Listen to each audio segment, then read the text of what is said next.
Hello friends, welcome to Nagaveni Achar's kitchen. ನಮ್ಮ last puja ವಿಡಿಯೋದಲ್ಲಿ ಸುಮಾರಷ್ಟು ಕ್ವಶನ್ಸ್ ಕೇಳಿದ್ರಿ. ಸುಮಾರಷ್ಟು ಪ್ರಶ್ನೆಗಳಿಗೆ ಈ ವಿಡಿಯೋ ಮೂಲಕ ಉತ್ತರ ಕೊಡೋದಕ್ಕೆ ಪ್ರಯತ್ನ ಮಾಡ್ತೀನಿ. ನಾನು ಯಾವ ಥರ ದೇವ್ರ ಪೂಜೆ ಮಾಡುವಾಗ ನಿಯಮಗಳನ್ನು ಪಾಲಿಸ್ತೀನಿ ಅನ್ನೋದನ್ನ ಈ ವಿಡಿಯೋದಲ್ಲಿ ಶೇರ್ ಮಾಡಿದ್ದೀನಿ. ಇದು ನೀವು ಕೂಡ ಹೀಗೆ ಮಾಡಬೇಕು ಅನ್ನೋ ಒಂದು ಫೋರ್ಸ್ ಮಾಡ್ತಿಲ್ಲ. ನಾನು ಹೀಗೆ ಮಾಡ್ತಿದ್ದೀನಿ, ನೀವು ಕೂಡ ಈ ರೀತಿಯಾಗಿ ಮಾಡಿದ್ರೆ ನಿಮಗೂ ಕೂಡ ಒಳ್ಳೆಯದಾಗತ್ತೆ ಅನ್ನೋ ಒಂದು ಮಾಹಿತಿಯನ್ನು ತಿಳಿಸ್ತಾ ಇದ್ದೀನಿ ಅಷ್ಟೇ. ದೇವರ ಸಾಮಗ್ರಿಗಳನ್ನು ಪ್ರತಿದಿನ ಶುಚಿ ಮಾಡಬೇಕಾ ಅಂತ ಕೇಳಿದ್ದೀರಾ. ದೇವರು ಅಥವಾ ದೇವರ ಸಾಮಗ್ರಿಗಳನ್ನು ವಾರಕ್ಕೆ ಒಂದು ಸಲ ಶುಚಿ ಮಾಡಿದ್ರೆ ಸಾಕು.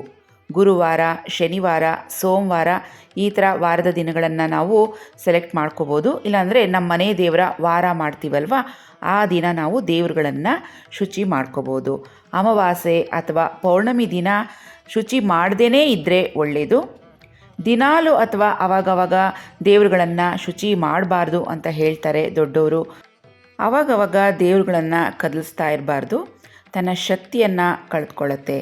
ಇನ್ನು ದೇವರ ಸಾಮಗ್ರಿಗಳನ್ನು ಶುಚಿ ಮಾಡುವಾಗ ನಾನು ಸಬೀನ ಅಥವಾ ಹುಣಸೆ ಹಣ್ಣಿನ ರಸ ಹಾಕಿ ಶುಚಿ ಮಾಡ್ತೀನಿ.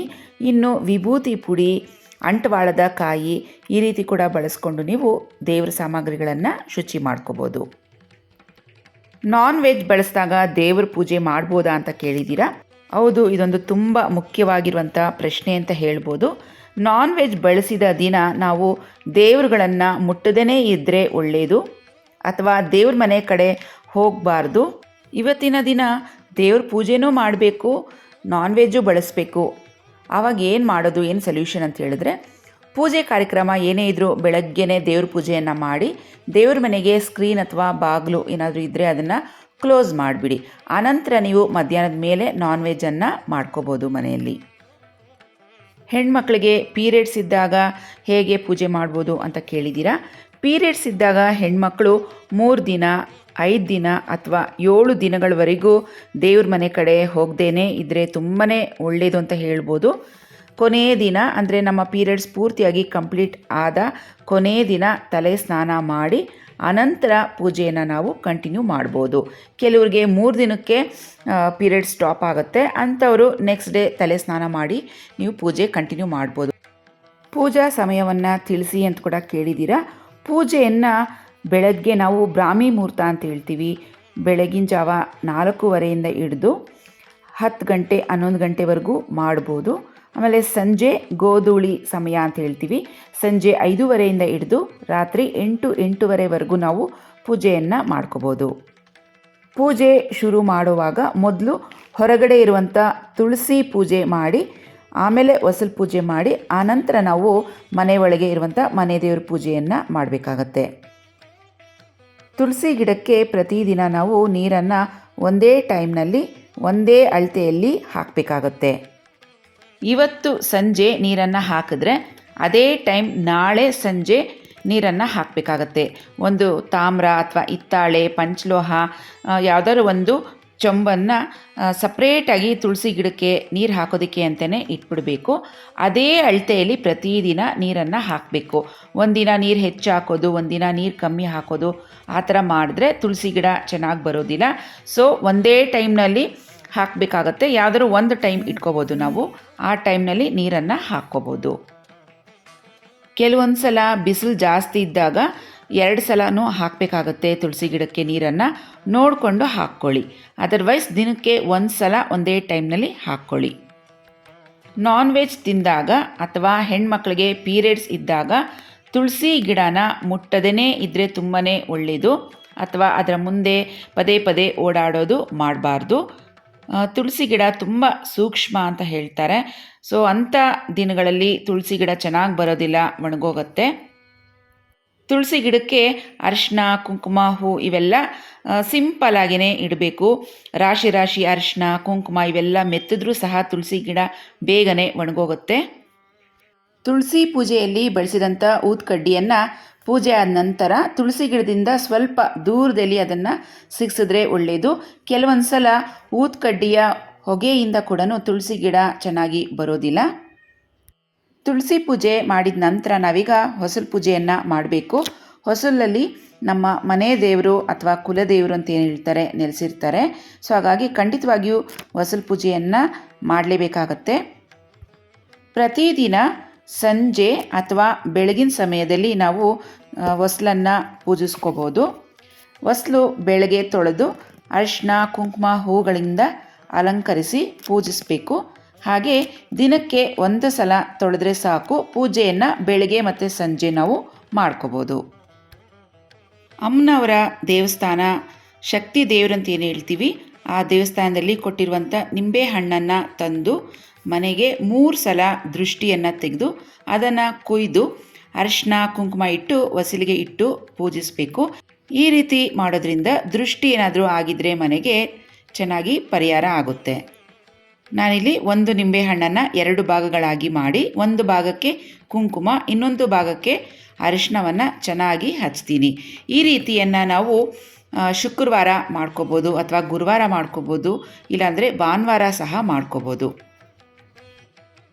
ಮನೆಗೇನಾದರೂ ದೃಷ್ಟಿ ತಗಲಿರೋದು ಹೋಗ್ಲಾಡಿಸಿ ಲಕ್ಷ್ಮಿ ಆಕರ್ಷಣೆಯನ್ನು ಮಾಡುತ್ತೆ, ಒಂದು ಪಾಸಿಟಿವ್ ಎನರ್ಜಿಯನ್ನು ಕ್ರಿಯೇಟ್ ಮಾಡುತ್ತೆ. ಈ ರೀತಿ ನಾವು ಶುಕ್ರವಾರ ಪೂಜೆ ಟೈಮ್ನಲ್ಲಿ ಬೆಳಗ್ಗೆ ಅಥವಾ ಸಂಜೆ ಮಾಡ್ಕೋಬೋದು. ಇದು ವಾರದಲ್ಲಿ 2 ಸಲ ಚೇಂಜ್ ಮಾಡ್ಕೋಬೋದು ಅಥವಾ ವಾರಕ್ಕೆ 1 ಸಲ ಪ್ರತಿ ಶುಕ್ರವಾರ ನೀವು ಈ ರೀತಿಯಾಗಿ ಮಾಡಿ ನಿಂಬೆಹಣ್ಣನ್ನು ಹಳೇದೇನಿರುತ್ತೆ ಅದನ್ನು ತೆಗೆದು ಹೊಸದನ್ನು ಇಟ್ಕೋಬೋದು. ಲಕ್ಷ್ಮಿಯನ್ನು ಆಕರ್ಷಣೆ ಮಾಡೋದಕ್ಕೆ ಲಕ್ಷ್ಮಿ ಕಲಶವನ್ನು ಹೇಗೆ ಏರ್ಪಾಟ್ ಮಾಡ್ಕೊಳ್ಳೋದು ನೋಡೋಣ. ಇಲ್ಲಿ ನಾನೊಂದು ಪ್ಲೇಟ್ನಲ್ಲಿ ಸ್ವಲ್ಪ ಅಕ್ಕಿಯನ್ನು ಹಾಕಿದ್ದೀನಿ. ಆನಂತರ ಅದ್ರ ಮೇಲೆ ಸ್ವಲ್ಪ ಅರಿಶಿನ ಕುಂಕುಮವನ್ನು ಹಾಕಬೇಕು. ಕಲಶದ ಚೊಂಬು ಅಥವಾ ಬಿಂದಿಗೆಯನ್ನು ಅಕ್ಕಿ ಮೇಲೆ ಏರ್ಪಾಟ್ ಮಾಡ್ಕೊಬೇಕು. ಅದರಲ್ಲಿ ನೀರನ್ನು ಹಾಕಿದ್ದೀನಿ. ಶುದ್ಧ ಗಂಗಾ ಜಲ ಇದ್ದರೆ ಮನೆಯಲ್ಲಿ ಹಾಕ್ಕೋಬೋದು. ಸ್ವಲ್ಪ ಚಿಟಿಕೆಯಷ್ಟು ಅರಿಶಿಣ ಕುಂಕುಮ ಹಾಕಿದ್ದೀನಿ. ಹಾಗೆಯೇ ಇದ್ರ ಜೊತೆಗೆ ಜವಾದಿ ಪುಡಿ ಅಂತ ಸಿಗುತ್ತೆ ಗಂಗೆ ಅಂಗಡೀಲಿ, ಇದನ್ನು ತಂದು ನೀವು ಇಟ್ಕೋಬೋದು. ಇದರಲ್ಲಿ ಒಂದು ಸ್ವಲ್ಪ ಒಂದು 1/4 ಟೀ ಚಮಚ ಅಥವಾ 1 ಚಿಟಿಕೆಯಷ್ಟು ಈ ಕಲಶದ ನೀರಿಗೆ ಹಾಕಬೇಕಾಗುತ್ತೆ. ಹಾಗೆಯೇ ಸ್ವಲ್ಪ ಪಚ್ಚಕರ್ಪೂರ ಕೂಡ ಹಾಕ್ತಾ ಇದ್ದೀನಿ. ಒಳ್ಳೆ ಸುವಾಸನೆ ಇರುವಂಥ ಯಾವುದೇ ವಸ್ತುಗಳಾಗಲಿ ಹೂಗಳಾಗಲಿ ಲಕ್ಷ್ಮಿಗೆ ಬಹಳನೇ ಪ್ರೀತಿ. ಆದ್ದರಿಂದ ನಾವು ಲಕ್ಷ್ಮೀ ಪೂಜೆಗೆ ಹೆಚ್ಚು ಸುವಾಸನೆ ಇರುವಂಥ ಮಲ್ಲಿಗೆ ಹೂವು, ಜವಾದಿ ಪುಡಿ, ಪಚ್ಚಕರ್ಪೂರ ಈ ಥರ ವಸ್ತುಗಳನ್ನು ನಾವು ಬಳಸ್ಬೋದು. ಲಕ್ಷ್ಮಿಯನ್ನು ಬೇಗನೆ ಒಲಿಸ್ಕೋಬೋದು. ಹಾಗೆ ಈ ನೀರಿಗೆ ಇನ್ನೊಂದು ಸ್ವಲ್ಪ ನಾನು ರೋಸ್ ವಾಟರ್ ಕೂಡ ಸೇರಿಸ್ಕೊಂಡಿದ್ದೀನಿ, ಪನ್ನೀರ್ ಅಂತ ಏನು ಹೇಳ್ತೀವಿ. ಲಕ್ಷ್ಮೀ ಕಲಶಕ್ಕೆ ನಾನು 5 ವಿಳೆದೆಲೆಯನ್ನು ಬಳಸ್ತೀನಿ. ಪ್ರತಿದಿನದ ಪೂಜೆಗೆ ನಾನು ವಿಳೆದೆಲೆಯನ್ನು ಬಳಸ್ತೀನಿ. ತೆಂಗಿನಕಾಯಿ ಬಳಸಲ್ವಾ ಅಕ್ಕ ಅಂತ ನೀವು ಸುಮಾರು ಸಲ ನನ್ನ ವಿಡಿಯೋಗಳಲ್ಲಿ ಕೇಳಿದ್ದೀರಾ. ತೆಂಗಿನಕಾಯಿನ ನಾನು ಯಾವುದಾದ್ರು ವಿಶೇಷ ದಿನಗಳು ಹಬ್ಬಗಳು ದಿನ ಇದ್ದರೆ ಮಾತ್ರ ನಾನು ತೆಂಗಿನಕಾಯಿ ಕಲಶ ಇಡ್ತೀನಿ. ಡೈಲಿ ಪೂಜೆ ಮಾಡುವಂಥ ಕಲಶಕ್ಕೆ 5 ವಿಳೆದೆಲೆಯನ್ನು ಇಡ್ತೀನಿ. ಸೊ 5 ವಿಳೆದೆಲೆ ಇಟ್ಟರೆ ಅದು ಪರಿಪೂರ್ಣ ಕಲಶ ಅಂತ ಹೇಳ್ಬೋದು. ನಿಮಗೆ ತೆಂಗಿನಕಾಯಿ ಇಡುವಂಥ ಪದ್ಧತಿ ಇದ್ದರೆ ಖಂಡಿತವಾಗಿಯೂ ನೀವು ತೆಂಗಿನಕಾಯನ್ನು ಇಡ್ಬೋದು. ಕಲಶಕ್ಕೆ ತೆಂಗಿನಕಾಯಿ ಇಡೋರಾದರೆ ವಾರಕ್ಕೆ 1 ಸಲ ನೀವು ವಾರ ಮಾಡ್ತೀರಲ್ವ, ಆವಾಗ ತೆಂಗಿನಕಾಯನ್ನು ಬದಲಾಯಿಸ್ಕೋಬೋದು. ಅಥವಾ ನಾವು 15 ದಿನಗಳಿಗೊಮ್ಮೆ ತೆಂಗಿನಕಾಯನ್ನು ಬದಲಾಯಿಸ್ಬೋದು. ನಾನು ಲಕ್ಷ್ಮೀ ಕುಂಚಂನ ಹೇಗೆ ಏರ್ಪಾಟ್ ಮಾಡ್ಕೊತೀನಿ ಅನ್ನೋದನ್ನ ಶೇರ್ ಮಾಡ್ಕೊಂಡಿದ್ದೀನಿ. ಒಂದು ಪ್ಲೇಟ್ನಲ್ಲಿ ಅಕ್ಕಿಯನ್ನು ಹಾಕ್ತಾ ಇದ್ದೀನಿ. ಲಕ್ಷ್ಮೀ ಕುಂಚಂ ಬಗ್ಗೆ ಒಂದು ಸಪ್ರೇಟ್ ವಿಡಿಯೋ ಪೂರ್ತಿ ಮಾಹಿತಿಯನ್ನು ಕೊಟ್ಟು ಒಂದು ವಿಡಿಯೋ ಪೋಸ್ಟ್ ಮಾಡಿದ್ದೀನಿ. ಸೊ ಅದರ ಲಿಂಕನ್ನು ಕೊಟ್ಟಿರ್ತೀನಿ, ಒಂದು ಸಲ ನೀವು ಚೆಕ್ ಮಾಡ್ಕೋಬೋದು. ಲಕ್ಷ್ಮೀ ಕುಂಚಂನಲ್ಲಿ ನಾವು ಧಾನ್ಯಗಳನ್ನು ಬಳಸ್ಬೋದು ಅಥವಾ ನಾಣ್ಯಗಳನ್ನು ಬಳಸ್ಬೋದು. ಚಿನ್ನ, ಬೆಳ್ಳಿ, ಹವಳ, ಮುತ್ತು ಈ ಥರ ನಮ್ಮ ಹತ್ರ ಯಾವುದೇ ನವರತ್ನಗಳಿದ್ದರೆ ಅದನ್ನೂ ಸಹ ನಾವು ಕುಂಚಂನಲ್ಲಿ ಹಾಕಿ ನಾವು ಪೂಜಿಸ್ಕೋಬೋದು. ನಮ್ಮ ಮನೆಯಲ್ಲಿ ಯಾವ ವಸ್ತುಗಳು ಕಮ್ಮಿ ಆಗಿರುತ್ತೋ ಇಲ್ಲ ಯಾವ ವಸ್ತು ನಮಗೆ ಜಾಸ್ತಿ ಬೇಕು ಅಂತ ಇರುತ್ತೋ ಅಂಥ ವಸ್ತುಗಳನ್ನು ಈ ಲಕ್ಷ್ಮೀ ಕುಂಚಂನಲ್ಲಿ ಹಾಕಿ ಪೂಜಿಸಬೇಕಾಗತ್ತೆ. ಲಕ್ಷ್ಮೀ ಕುಂಚಂನ ನಾವು ಅಕ್ಷಯ ಪಾತ್ರೆ ಅಂತ ಕೂಡ ಕರಿತೀವಿ. ನಾನಿಲ್ಲಿ ಒಂದು ಪ್ಲೇಟ್ನಲ್ಲಿ ಅಕ್ಕಿ ಹಾಕಿದ್ದೀನಿ.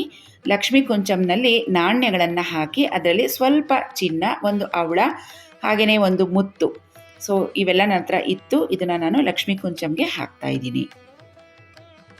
ನಮ್ಮ ಮನೆಯಲ್ಲಿ ಯಾವುದೇ ರೀತಿಯಾದ ಧಾನ್ಯಗಳ ಕೊರತೆ ಆಗಬಾರ್ದು ಅಂತಿದ್ದರೆ ನೀವು ಈ ಲಕ್ಷ್ಮೀ ಕುಂಚಂನಲ್ಲಿ ಧಾನ್ಯಗಳನ್ನು ಸಹ ಹಾಕಿ ಏರ್ಪಾಟ್ ಮಾಡ್ಕೋಬೋದು. ಅಂದರೆ ಅಕ್ಕಿ, ಬೇಳೆಗಳು, ನಿಮ್ಗೆ ಯಾವ ಧಾನ್ಯಗಳು ಇಷ್ಟನೋ ಅವೆಲ್ಲನೂ ಹಾಕಿ ಲಕ್ಷ್ಮೀ ಕುಂಚಂನ ನೀವು ಅಲಂಕಾರ ಮಾಡಿಕೊಂಡು ಪೂಜಿಸ್ಬೋದು. ಹಾಗೆಯೇ ನಮ್ಮ ಮನೇಲಿ ನಾನು ದೇವ್ರ ಮನೆಯಲ್ಲಿ ಕನ್ನಡಿಯನ್ನು ಇಟ್ಟು ಪೂಜಿಸ್ತೀನಿ. ಕನ್ನಡಿ ಅನ್ನೋದು ಲಕ್ಷ್ಮಿ ಸಂಕೇತ ಅಂತ ಹೇಳ್ಬೋದು. ಅದರ ಮುಂದೆ ಯಾವುದೇ ವಸ್ತುಗಳನ್ನು ಇಟ್ಟರೆ ಅದು ಪ್ರತಿಬಿಂಬಿಸುತ್ತೆ, ಅಂದರೆ ಡಬಲ್ ಆಗಿ ಕಾಣುತ್ತೆ. ನಮ್ಮ ಮನೆಯಲ್ಲಿ ಮಂಗಳಕರ ವಸ್ತುಗಳು ಅಥವಾ ಒಳ್ಳೆಯ ವಿಷಯಗಳು ಡಬಲ್ ಆಗಬೇಕು ಅಂತಿದ್ದರೆ ದೇವ್ರ ಮನೆಯಲ್ಲಿ ಕನ್ನಡಿಯನ್ನು ಇಟ್ಟು ಪೂಜಿಸಬೇಕು. ಅದರ ಮುಂದೆ ನಮಗೆ ಯಾವ ವಸ್ತುಗಳು ಹೆಚ್ಚಾಗಬೇಕು ಅಂತಿರುತ್ತೋ ಅದನ್ನು ಕನ್ನಡಿ ಮುಂದೆ ಇಡಬೇಕಾಗುತ್ತೆ. ಲಕ್ಷ್ಮಿ ಸಂಬಂಧಪಟ್ಟ ವಸ್ತುಗಳು, ಮಂಗಳಕರ ವಸ್ತುಗಳು ಅಂದರೆ ಕವಡೆ, ಗೋಮತಿ ಚಕ್ರ, ಶಂಕು, ಅರಿಶಿನ, ಕುಂಕುಮ, ಲಕ್ಷ್ಮೀ ಬಳೆಗಳು, ಧಾನ್ಯಗಳು ಸಹ ಅಂದರೆ ಅಕ್ಕಿ ಬೇಳೆಯನ್ನು ಒಂದು ಕಪ್ನಲ್ಲಿ ಹಾಕಿ ಈ ಕನ್ನಡಿ ಮುಂದೆ ಇಡ್ಬೋದು. ಅದಕ್ಕೆ ನಾವು ಕನ್ನಡಿ ಮುಂದೆ ಯಾವಾಗಲೂ ನಗ್ತಾ ನಗ್ತಾ ಇರಬೇಕು ಅಂತ ಹೇಳ್ತಾರೆ. ಅದು ಡಬಲ್ ಆಗುತ್ತೆ, ಸಂತೋಷ ಹೆಚ್ಚಾಗುತ್ತೆ ಮನೆಯಲ್ಲಿ. ಯಾವತ್ತೂ ನಾವು ಕನ್ನಡಿ ಮುಂದೆ ಕನ್ನಡಿಯನ್ನು ನೋಡಿಕೊಂಡು ಅಳಬಾರ್ದು ಅಂತ ದೊಡ್ಡೋರು ಹೇಳ್ತಾರೆ. ಕನ್ನಡಿ ಆದಷ್ಟು ಉತ್ತರ ದಿಕ್ಕು ಅಥವಾ ಪೂರ್ವ ಪಶ್ಚಿಮ ದಿಕ್ಕಿಗೆ ಇಡ್ಬೋದು. ಈಗ ಉರುಳಿ ಪಾತ್ರೆಯನ್ನು ಹೇಗೆ ತಯಾರಿ ಮಾಡ್ಕೊಳ್ಳೋದು ನೋಡೋಣ. ಒಂದು ಉರುಳಿ ಪಾತ್ರೆ ತೊಗೊಂಡಿದ್ದೀನಿ, ಅದರಲ್ಲಿ ನೀರನ್ನು ಹಾಕಿದ್ದೀನಿ. ಲಕ್ಷ್ಮಿಗೆ ಸುವಾಸನೆ ಉಳ್ಳ ವಸ್ತುಗಳು ತುಂಬಾ ಪ್ರೀತಿ ಅಂತ ನಾನು ನಿಮಗೆ ಹೇಳಿದ್ನಲ್ವ. ಹಾಗಾಗಿ ನಾವು ಲಕ್ಷ್ಮಿ ಬರೋ ಟೈಮ್ನಲ್ಲಿ, ಲಕ್ಷ್ಮೀ ಪೂಜೆ ಸಮಯದಲ್ಲಿ ಈ ಥರ ನಾವು ಉರುಳಿ ಪಾಟನ್ನು ಏರ್ಪಡಿಸಿದ್ರೆ ಲಕ್ಷ್ಮಿ ಆಕರ್ಷಣೆಯನ್ನು ಚೆನ್ನಾಗಿ ಮಾಡ್ಕೋಬೋದು. ಈಗ ಉರುಳಿ ಪಾಟ್ಗೆ ನಾನು ಪನ್ನೀರು ಅಥವಾ ರೋಸ್ ವಾಟರನ್ನು ಹಾಕಿದ್ದೀನಿ. ಸ್ವಲ್ಪ ಪಚ್ ಕರ್ಪೂರ ಕೂಡ ಹಾಕಿದ್ದೀನಿ. ಸ್ವಲ್ಪ ಜವಾದಿ ಪುಡಿ ಕೂಡ ಸೇರಿಸ್ಕೊಳ್ಳೋಣ. ಹಾಗೆ ಈ ಉರುಳಿ ಪಾಟ್ನಲ್ಲಿ ಲಾವಂಚ ಬೇರು ಕೂಡ ಸ್ವಲ್ಪ ಹಾಕಬೇಕಾಗತ್ತೆ. ಮನೆಯಲ್ಲಿ ನಮಗೆ ಯಾವ ಹೂಗಳು ಅವೈಲೇಬಲ್ ಇದೆಯೋ ಆ ಹೂಗಳನ್ನು ಇಟ್ಟು ನಾವು ಈ ಉರುಳಿ ಪಾಟನ್ನು ಅಲಂಕಾರ ಮಾಡ್ಕೋಬೋದು. ವಾರಕ್ಕೆ ಒಂದು ಸಲ ಈ ನೀರು ಹಾಗೆಯೇ ಹೂಗಳನ್ನು ಚೇಂಜ್ ಮಾಡಿ ಹೊಸದಾಗಿ ಬೇರೆ ನೀರು ಮತ್ತು ಮಂಗಳಕರ ವಸ್ತುಗಳು ಏನೇನು ಹೇಳಿದ್ನೋ ಅವೆಲ್ಲ ಹಾಕಿ ಮತ್ತು ಹೂಗಳು ಹಾಕಿ ನೀವು ಅಲಂಕಾರ ಮಾಡಿ ಇಟ್ಕೋಬೋದು. ಈ ಉರುಳಿ ಪಾಟನ್ನು ನಾವು ಮನೆಯ ಎಂಟ್ರೆನ್ಸಲ್ಲಿ ಇಟ್ಟರೆ ತುಂಬಾ ಒಳ್ಳೆಯದು. ಒಂದು ಪಾಸಿಟಿವ್ ವೈಬನ್ನು ಕ್ರಿಯೇಟ್ ಮಾಡುತ್ತೆ. ಹಾಗೆ ಒಂದು ಅಲಂಕಾರಿಕ ವಸ್ತುವಾಗಿ ಕೂಡ ನಾವು ಇದನ್ನು ಯೂಸ್ ಮಾಡ್ಕೋಬೋದು. ಲಕ್ಷ್ಮಿ ಆಕರ್ಷಣೆಗೆ ಕೂಡ ನಾವು ಇದನ್ನು ಯೂಸ್ ಮಾಡ್ಕೋಬೋದು. ಸೊ ಯಾರಾದರೂ ಮನೆಗೆ ಎಂಟರ್ ಆಗಿದ ತಕ್ಷಣ ಈ ಉರುಳಿ ಪಾಟನ್ನು ನೋಡಿದ್ರೆ ಒಂದು ಒಳ್ಳೆ ಪಾಸಿಟಿವ್ ವೈಬ್ ಕೂಡ ಕೊಡುತ್ತೆ. ಮನೆಯಲ್ಲಿ ನಾವು ದೇವ್ರ ಪೂಜೆಯನ್ನು ಯಾವ ಸಮಯದಲ್ಲಿ ಮಾಡಿದ್ರೆ ಲಕ್ಷ್ಮಿಯನ್ನು ಆಕರ್ಷಿಸ್ಬೋದು ಅಂದರೆ ಬೆಳಗ್ಗೆ ಬ್ರಾಹ್ಮಿ ಮುಹೂರ್ತ ಅಂತ ಹೇಳ್ತೀವಿ, 4:15 ಹಿಡಿದು ಬೆಳಗಿನ ಜಾವ 10ರಿಂದ 11 ಗಂಟೆವರೆಗೂ ಮಾಡ್ಬೋದು. ಹಾಗೆ ಸಂಜೆ ಗೋಧೂಳಿ ಸಮಯ ಅಂತ ಹೇಳ್ತೀವಿ, ಸಂಜೆ 5:30ಯಿಂದ ಹಿಡಿದು ರಾತ್ರಿ 8-8:30ವರೆಗೂ ಮಾಡ್ಬೋದು. ಈ ಸಮಯಗಳಲ್ಲಿ ನಾವು ಪೂಜೆಯನ್ನು ಮಾಡಿದ್ರೆ ಹೆಚ್ಚು ಫಲ ಉಂಟಾಗುತ್ತೆ. ಅದು ಬಿಟ್ಟು ಯಾವಾಗಂದರೆ ಆವಾಗ ನಾವು ದೇವ್ರ ಪೂಜೆಯನ್ನು ಮಾಡಬಾರ್ದು. ಯಾವಾಗ ನಾವು ದೇವ್ರ ಪೂಜೆಯನ್ನು ಮಾಡೋದಿಲ್ವೋ ಮಧ್ಯಾಹ್ನದ ಟೈಮ್ ಅಂಥದ್ರಲ್ಲಿ ಆ ಸಮಯದಲ್ಲಿ ನಾವು ದೇವ್ರ ಮನೆ ಬಾಗಿಲನ್ನು ಹಾಕಿರಬೇಕು ಅಥವಾ ಒಂದು ಸ್ಕ್ರೀನನ್ನು ಹಾಕಿರಬೇಕಾಗತ್ತೆ. ಇನ್ನು ದೇವರ ನೈವೇದ್ಯಕ್ಕೆ ಪ್ರತಿದಿನ ನಾವು ಎಲೆ ಅಡಿಕೆ ಹಣ್ಣು ಇದ್ದರೆ ಇಡ್ಬೋದು. ಇಲ್ಲಾಂದರೆ ಒಂದು ಲೋಟ ಹಾಲು ಕಾಯಿಸಿ ತಣ್ಣಕ್ಕಾಗಿರಬೇಕು, ಒಂದು ಲೋಟ ಹಾಲನ್ನು ಇಡ್ಬೋದು. ಇಲ್ಲಾಂದರೆ ಒಂದು ಲೋಟ ನೀರನ್ನಾದರೂ ಇಡ್ಬೋದು. ಇಲ್ಲಾಂದರೆ ನಿಮ್ಮ ಮನೇಲಿ ಡ್ರೈ ಫ್ರೂಟ್ಸ್ ಇದ್ದರೆ ದ್ರಾಕ್ಷಿ, ಗೋಡಂಬಿ, ಬಾದಾಮಿ, ಕಲ್ಸಕ್ಕರೆ ಈ ಥರ ಯಾವುದೇ ಇದ್ರೂ ಸ್ವಲ್ಪ ಬಟ್ಲಿಗೆ ಹಾಕಿ ದೇವ್ರ ಮುಂದೆ ಇಟ್ಟು ನೀವು ಪೂಜಿಸ್ಬೋದು. ಆ ದಿನ ನಿಮಗೆ ಏನು ದೇವ್ರು ಕೊಟ್ಟಿರ್ತಾನೋ ಭಗವಂತ ಅದನ್ನು ನೀವು ದೇವ್ರ ಮುಂದೆ ಇಟ್ಟು ಪೂಜಿಸ್ಬೋದು. ನಿಮಗೆ ಏನೂ ಇಲ್ಲ ಅವತ್ತಿನ ದಿನ ಅಂತ ಹೇಳಿದ್ರೆ ಬಿಸಿ ಅನ್ನ ಅಂತೂ ನಾವು ಪ್ರತಿದಿನ ಮಾಡೇ ಮಾಡ್ತೀವಿ. ಯಾರೂ ಇನ್ನೂ ತಗೊಳ್ಳದೆ ಇರೋಕ್ಕಿಂತ ಮೊದಲು ಸ್ವಲ್ಪ ಅನ್ನವನ್ನು ಒಂದು ಬಟ್ಲಿಗೆ ತೊಗೊಂಡು ಆ ಅನ್ನವನ್ನು ದೇವ್ರ ಮುಂದೆ ಇಟ್ಟು ನೀವು ಪೂಜಿಸ್ಬೋದು. ಅದನ್ನು ಪ್ರಸಾದವಾಗಿ ಎಲ್ಲರೂ ಬಡಿಸ್ಕೊಂಡು ಊಟ ಮಾಡ್ಬೋದು. ಫ್ರೆಂಡ್ಸ್, ಮನೆಗೆ ತುಂಬಾ ದೃಷ್ಟಿ ತಗಲಿದೆ, ಮನೆಯಲ್ಲಿ ತುಂಬ ಗಲಾಟೆಗಳಾಗ್ತಿದೆ, ಮನಸ್ತಾಪಗಳು ಅಂತ ಹೇಳಿದ್ರೆ ಸೊ ಇದ್ರ ಬಗ್ಗೆನೇ ನಾನು ಒಂದು ನೆಗೆಟಿವ್ ಎನರ್ಜಿ ಬಗ್ಗೆ ವಿಡಿಯೋ ಮಾಡಿದ್ದೀನಿ. ಸುಮಾರು 2-3 ವಿಡಿಯೋಗಳಿದೆ ನಮ್ಮ ಚಾನಲ್ನಲ್ಲಿ. ಅವೆಲ್ಲ ಒಂದ್ಸತಿ ನೀವು ಚೆಕ್ ಮಾಡಿದ್ರೆ ಅರ್ಥ ಆಗುತ್ತೆ. ಸೊ ಯಾರಾದರೂ ಹೊಸಬರಿದ್ದರೆ ಆ ವಿಡಿಯೋಸನ್ನು ಕೂಡ ನೀವು ನೋಡ್ಬೋದು. ಸೊ ಅದರಲ್ಲಿ ನಾನು ಮನೆಗೆ ದೃಷ್ಟಿ ತೆಗೆಯೋದಕ್ಕೆ ಅಂತ ಒಂದು ಸಾಂಬ್ರಾಣಿ ಮಿಕ್ಸನ್ನು ಮನೇಲಿ ಹೇಗೆ ಮಾಡ್ಬೋದು ಅಂತ ತೋರಿಸಿದ್ದೀನಿ.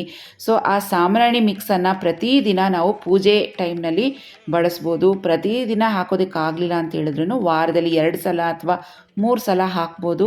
ಇಲ್ಲಾಂದರೆ ಪ್ರತಿ ಗುರುವಾರ, ಶುಕ್ರವಾರ, ಭಾನುವಾರ ಈ ಥರ ಎಲ್ಲ ಹಾಕ್ಬೋದು. ಮನೆಯಲ್ಲಿ ಯಾವಾಗ ಕಿರಿಕಿರಿ, ಗಲಾಟೆಗಳು, ಮನಸ್ತಾಪಗಳು ಶುರು ಆಗ್ತಿದೆ ಅಂತ ನಮಗೆ ಗೊತ್ತಾಗುತ್ತಲ್ವ, ಅಂಥ ಟೈಮ್ನಲ್ಲೆಲ್ಲ ನಾವು ಈ ಸಾಂಬ್ರಾಣಿಯನ್ನು ಹಾಕ್ಬೋದು. ಮನೆಗೆ ತುಂಬಾ ಒಳ್ಳೆಯದಾಗತ್ತೆ. ನೆಗೆಟಿವ್ ಎನರ್ಜಿಯನ್ನು ಮನೆಯಿಂದ ಹೊರಗೆ ಹಾಕಿ ಪಾಸಿಟಿವ್ ಎನರ್ಜಿಯನ್ನು ಅಟ್ರ್ಯಾಕ್ಟ್ ಮಾಡುತ್ತೆ. ಮನೆಯಲ್ಲಿ ಒಂದು ಪಾಸಿಟಿವ್ ವೈಬ್ಸನ್ನು ಕೊಡುತ್ತೆ. ಸಾಕಷ್ಟು ಸ್ನೇಹಿತರು ಈಗಾಗಲೇ ನಮ್ಮ ಚಾನಲ್ನ ನೋಡಿ ಈ ಸಾಂಬ್ರಾಣಿ ಮಿಕ್ಸನ್ನು ಅವರು ಮನೆಯಲ್ಲೇ ತಯಾರಿ ಮಾಡ್ಕೊಂಡಿದ್ದಾರೆ. ಸೊ ಅಕ್ಕ, ನಾವು ಈ ಸಾಂಬ್ರಾಣಿ ಪುಡಿಯನ್ನು ಹಬ್ಬದ ದಿನ ಹಾಕಿದ್ವಿ, ನೆನ್ನೆ ಹಾಕಿದ್ವಿ, ನಮಗೊಂದು ಒಳ್ಳೆ ಪಾಸಿಟಿವ್ ವೈಬ್ಸ್ ಇತ್ತು ಮನೆಯಲ್ಲಿ, ಒಳ್ಳೆ ಹಬ್ಬದ ವಾತಾವರಣ ಇತ್ತು ಮನೆಯಲ್ಲಿ. ಈ ಸಾಂಬ್ರಾಣಿ ಮಿಕ್ಸನ್ನು ತೋರಿಸಿದ್ದಕ್ಕೆ ತುಂಬಾ ಥ್ಯಾಂಕ್ಸ್ ಅಂತ ನಿಮ್ಮ ಸಂತೋಷ ವ್ಯಕ್ತಪಡಿಸಿದ್ದೀರಾ. ಸೊ ನಿಮ್ಮ ಈ ಕಾಮೆಂಟ್ಸ್ಗಳನ್ನು ಓದಿ ನಮಗೂ ಕೂಡ ತುಂಬಾ ಸಂತೋಷ ಆಯಿತು. ಹಾಗೆಯೇ ಪಟಿಕ ಅಥವಾ ಪಟ್ಕಾರ ಅಂತ ಹೇಳ್ತೀವಿ. ಸೊ ಇದರಿಂದ ಒಳ್ಳೆ ಲಾಭಗಳಿದೆ ನಮಗೆ. ಇದು ಕೂಡ ನೆಗೆಟಿವ್ ಎನರ್ಜಿ, ದೃಷ್ಟಿ ಅಂತ ಏನು ಹೇಳ್ತೀವಿ, ಇದನ್ನು ಮನೆಗೆ ತೆಗೆದಾಕತ್ತೆ. ತುಂಬ ಚೆನ್ನಾಗಿ ಕೆಲಸ ಮಾಡುತ್ತೆ, ಲಕ್ಷ್ಮಿಯನ್ನು ಆಕರ್ಷಣೆ ಮಾಡುತ್ತೆ, ಎಲ್ಲ ಥರ ಪ್ರಾಬ್ಲಮ್ಗಳನ್ನು ಸಾಲ್ವ್ ಮಾಡುತ್ತೆ. ಈ ಪಟಿಕ ಬಳಸ್ಕೊಂಡು ನಾವು ಮನೆಗೆ ಹೇಗೆ ದೃಷ್ಟಿ ನಿವಾರಣೆ ಮಾಡ್ಕೋಬೋದು ಅನ್ನೋದು ಒಂದು ವಿಡಿಯೋ ಮಾಡಿದ್ದೀನಿ. ಅದನ್ನು ಯಾರಾದರೂ ಮಿಸ್ ಮಾಡಿಕೊಂಡ್ರೆ ದಯವಿಟ್ಟು ನೋಡಿ. ಸೊ ಈ ಪಟಿಕ ಅಥವಾ ಈ ಪಟ್ಕಾರದಿಂದ ನಮಗೆ ಮನೆಯಲ್ಲಿರುವಂಥ ಪ್ರಾಬ್ಲಮ್ಸ್ ಏನಿದೆ ಒಂದು 50 to 60% ಸಾಲ್ವ್ ಆಗಿದೆ. ಒಂದು ಮಿರಾಕಲ್ ಅಂತಲೇ ಹೇಳ್ಬೋದು. ತುಂಬ ಒಳ್ಳೆ ಕೆಲಸ ಮಾಡುತ್ತೆ. ಒಂದು 50ರಿಂದ 60 ರೂಪಾಯಿ ಖರ್ಚು ಮಾಡಿದ್ರೆ ಸಾಕು, ನಮಗೆ ಒಳ್ಳೆ ಪರಿಹಾರ ಸಿಗುತ್ತೆ. ಸೊ ನಾವೆಲ್ಲ ಜ್ಯೋತಿಷಿಗಳು ಅಲ್ಲಿ ಇಲ್ಲಿ ಅಂತ ಸಾವಿರಾರು ರೂಪಾಯಿ ಖರ್ಚು ಮಾಡ್ಕೊಳ್ಳೋ ಬದಲು ಈ ಥರ ಸಿಂಪಲ್ ಆಗಿ ಕಮ್ಮಿ ಬೆಲೆಯಲ್ಲಿ ಮನೆಯಲ್ಲೇ ಆರಾಮಾಗಿ ನೀವು ಮಾಡ್ಕೋಬೋದು. ನಮ್ಮ ಚಾನಲ್ನಲ್ಲಿ ಇರುವಂಥ ಎಲ್ಲ ಪೂಜೆ ವಿಡಿಯೋಗಳನ್ನು ಒಂದು ಪ್ಲೇ ಲಿಸ್ಟನ್ನು ಕ್ರಿಯೇಟ್ ಮಾಡಿ ನಮ್ಮ ಚಾನಲ್ನಲ್ಲಿ ಹಾಕಿದ್ದೀನಿ. ಸೊ ನೀವು ಆ ಪ್ಲೇ ಲಿಸ್ಟನ್ನು ಚೆಕ್ ಮಾಡಿದ್ರೆ ಸುಮಾರಷ್ಟು ಪೂಜಾ ವಿಡಿಯೋಗಳು ನಿಮಗೆ ಸಿಗುತ್ತೆ. ಅದರಿಂದ ನಿಮಗೆ ಭಾಳಷ್ಟು ಯೂಸ್ ಆಗೇ ಆಗುತ್ತೆ. ಒಂದು ಸಲ ಖಂಡಿತವಾಗಿಯೂ ನೀವು ಚೆಕ್ ಮಾಡ್ಕೋಬೋದು. ಸೊ ಇವೆಲ್ಲ ನಿಮಗೆ ಯಾಕೆ ನಾನು ಶೇರ್ ಮಾಡ್ಕೊತೀನಿ ಅಂತ ಹೇಳಿದ್ರೆ, ನಾನು ಕೂಡ ಹಲವಾರು ಪ್ರಾಬ್ಲಮ್ಸ್ಗಳನ್ನು ಫೇಸ್ ಮಾಡ್ತಾ ಇದ್ದೀನಿ. ಅದನ್ನು ಹೇಗೆ ಸಾಲ್ವ್ ಮಾಡ್ಕೊಳ್ಳೋದು ಅಂತ ನಾನು ಕೂಡ ಸುಮಾರಷ್ಟು ಬುಕ್ಸ್ಗಳನ್ನು ಓದ್ತೀನಿ, ದೊಡ್ಡವರನ್ನು ತಿಳ್ಕೊತೀನಿ ಕೇಳಿ. ಸೊ ಈ ಥರ ಹಲವಾರು ಪ್ರಯತ್ನಗಳನ್ನು ನಾನು ಮಾಡ್ತಾನೇ ಇರ್ತೀನಿ. ಅದರಲ್ಲಿ ನನಗೆ ಸಕ್ಸಸ್ ಆಯಿತು, ನನಗೆ ಚೆನ್ನಾಗಿ ಆಗ್ತಿದೆ ಅಂದಮೇಲೆ ಅದನ್ನು ನಿಮ್ಮ ಜೊತೆ ನಾನು ಯೂಟ್ಯೂಬ್ನಲ್ಲಿ ಶೇರ್ ಮಾಡ್ಕೊತೀನಿ. ಸೊ ಖಂಡಿತವಾಗಿಯೂ ನಮ್ಮ ಚಾನಲನ್ನು ಫಾಲೋ ಮಾಡಿ. ಹಾಗೆ ಇನ್ನಷ್ಟು ಪೂಜಾ ವಿಡಿಯೋಸ್ಗಳು ಬರ್ತಾ ಇರುತ್ತೆ, ಖಂಡಿತವಾಗಿಯೂ ನೀವು ವೆಯ್ಟ್ ಮಾಡ್ಬೋದು. ಸೊ ಫ್ರೆಂಡ್ಸ್, ಇವತ್ತಿನ ಈ ನಮ್ಮ ವಿಡಿಯೋ ನಿಮಗೆ ಖಂಡಿತವಾಗಿಯೂ ಉಪಯೋಗ ಆಗುತ್ತೆ ಅಂತ ನನ್ನ ಭಾವನೆ. ನಿಮ್ಮ ಫ್ರೆಂಡ್ಸ್ಗೆ, ಫ್ಯಾಮಿಲಿ ಮೆಂಬರ್ಸ್ಗೆ ಈ ವಿಡಿಯೋನ ಶೇರ್ ಮಾಡೋದನ್ನ ಖಂಡಿತವಾಗಿಯೂ ಮರಿಬೇಡಿ. ಯಾರಾದರೂ ಹೊಸಬ್ರಿದ್ದರೆ ನಮ್ಮ ಚಾನಲನ್ನು ಸಬ್ಸ್ಕ್ರೈಬ್ ಮಾಡ್ಕೊಳ್ಳಿ. ಮತ್ತೆ ಭೇಟಿ ಆಗ್ತೀನಿ ಮತ್ತೊಂದು ವಿಡಿಯೋದಲ್ಲಿ. ಅಲ್ಲಿವರೆಗೂ ಟೇಕ್ ಕೇರ್. ಬೈ ಫ್ರೆಂಡ್ಸ್, ನಮಸ್ತೆ.